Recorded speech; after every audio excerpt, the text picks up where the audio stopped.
Okay, so I'm probably literally the last person on YouTube to do this, but when I asked you guys what you wanted me to make, this was the most requested thing, so here we are. Before I begin, I'd just like to make the point that I can't draw for shit, so this is just gonna be horrible. Hi, I'm Dan Howell, and this is my story. In the beginning, whoa, not that early. So I was born in southwest England, in Berkshire, the Royal County, in a kinda crappy house with mum and dad. I had quite young parents, which was actually kind of cool as my mum graduated in philosophy and my dad was a DJ slash special effects guy for films who used to sneak me into movie sets, which was pretty cool. We had a dog, which they got just as I was born, which used to run into me as a baby and tear up the furniture. I was apparently the happiest child of all time who never stopped smiling or laughing or bringing joy to others, so basically I was the freaking son from the Teletubbies. I was brought up watching too much Winnie the Pooh, which is why I have my posh but not kind articulate voice. So yeah, life was all sunshine and flowers until dun dun dun preschool. I suddenly encounter the first negativity in my entire life when I meet other children.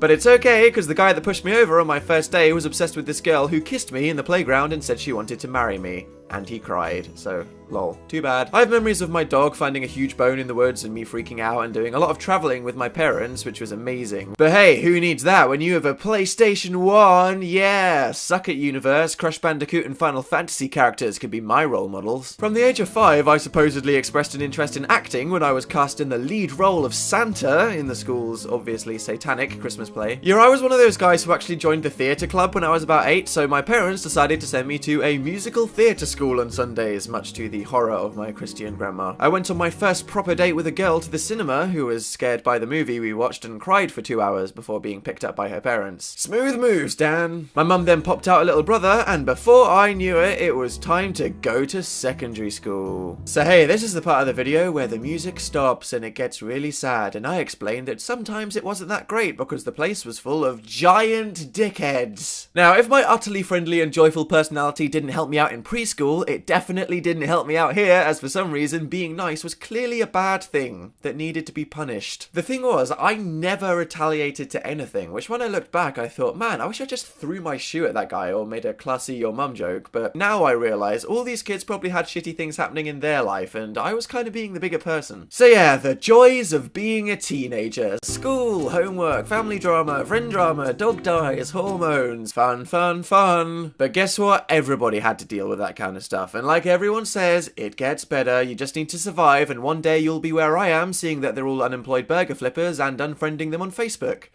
Out of pity. I did though have a few good friends and a couple inspirational teachers, and all that coupled with video games equals a lot of procrastination. I was so lame back then. I remember seeing pictures of emo guys on MySpace and being like, wow, oh, they look so cool. Yeah, I'm totes emo now. Just give me a moment to cringe and be filled with regret. Thankfully, I got over that and had the piano and my nerdy obsession with acting to keep me occupied as I was in a load of productions in a nearby theatre for Romeo and Juliet and West Side Story and Fame and blah blah blah. But then, when I was 17, I kinda changed my mind. I don't know why. These kids who were mildly cooler than the nerds I ate lunch with were all like, hey Dan, you should come down liters of cider with us in the woods at 10 PM. And this little voice in my head said, Dan, you'll never actually be an actor, you know that, right? So I went, yeah, probs. Okay then, and ditched everything. I had a lot of fun and sometimes incredibly embarrassing moments with these guys, including going to Reading Festival 4 years in a row, and the time we went on a surfing holiday where I accidentally pulled the string off a girl's bikini on a beach and felt so bad about it I cried. I actually had a girlfriend for over 3 years, which was cool, but that's not really the period in your life where you need a commitment. We inevitably broke it off because it was time for university. Yup, suddenly out of nowhere, bam! Hey Dan, childhood over. So what are you doing with your life? Oh, well, I wasn't doing any of that acting crap, so I thought, as I have no idea what I want to do with my life, I'll go to university for a few years. I got quite good grades, so I thought, what degree will make me look clever and employable? Law.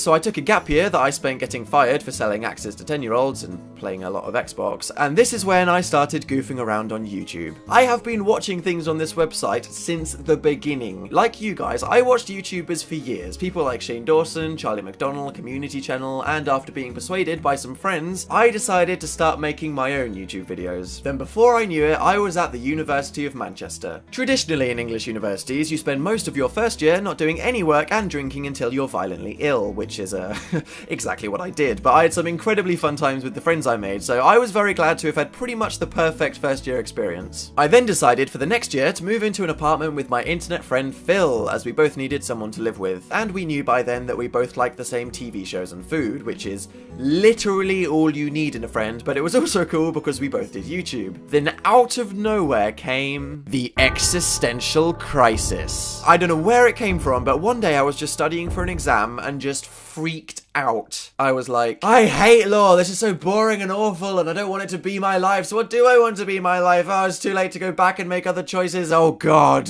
So I took a year out from uni to basically roll around on the floor pondering about the universe for 10 hours a day and go to a bunch of YouTube events. I call this my internet hobo year. Then luckily in the summer, someone from BBC Radio 1 called our house and was like, hey, you and your friend Phil are cool, want to do a weird video show on Christmas? And we were like, hells yeah. So I took the plunge with my mother's blessing and decided to go for it. I drop out, pursue this radio thing, and actually start trying with the YouTube thing I do. So me and Phil decided to move to London where it was all happening, and for the first time I really started putting effort into my YouTube channel and it started to pick up steam. This is when people from the radio were like, want an official weekly radio show? And we were like, holy crap, okay. So as of 2013, me and my friend Phil have a show on BBC Radio 1 every Sunday which goes out to the entire world, which is crazy, but we think our show is awesome and we're loving it. Then soon after, my YouTube channel hit 1 million subscribers, which is something in my 3 years of YouTube, after having watched and idolized other YouTubers for almost a third of my life, I never thought would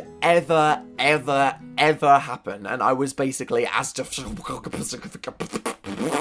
So I am now happier than I've ever been, because I finally feel like I'm in control of my life, and I've grown enough and have the confidence to be the person I want to be. I literally hated life from the ages of 5 to 20, but now I feel like the people I meet are finally treating me in the way I've been treating others my whole life. Back to Teletubby son. And now I'm spending my days telling stories and opinions on the internet, like a philosopher who could be great, but just turns his brain to mush by sitting on Twitter all day. It's weird that I'm doing something that I didn't even knew existed when I was a kid, but I love doing it. And that's what's important. No regrets. If I ended this video by saying, oh, be yourself, follow your dreams, it'd probably be so cheesy you'd throw up, but seriously. My only regrets are that moment when I doubted myself and took the safe route, and all the time I wasted trying to please other people. As I've said before on YouTube, life's too short to waste any time being unhappy. Don't care what other people think, you decide who you want to be, and do what you want with your life. I wish I had someone to tell me these things, so no matter who you are or how old you are, I hope you're listening, okay? I honestly have no idea what my future holds, but it kinda looks exciting, so to anyone that's interested, I look forward to you coming on this journey with me and learning more about the world as I do. I'm Dan Howell, and that's kinda my life so far. The end. It's the sexy stickman dance. This just looks utterly awful, but well. Please hit the like button if you've enjoyed this video, and you can click here to subscribe to my channel if you want to see more of my videos. Thanks.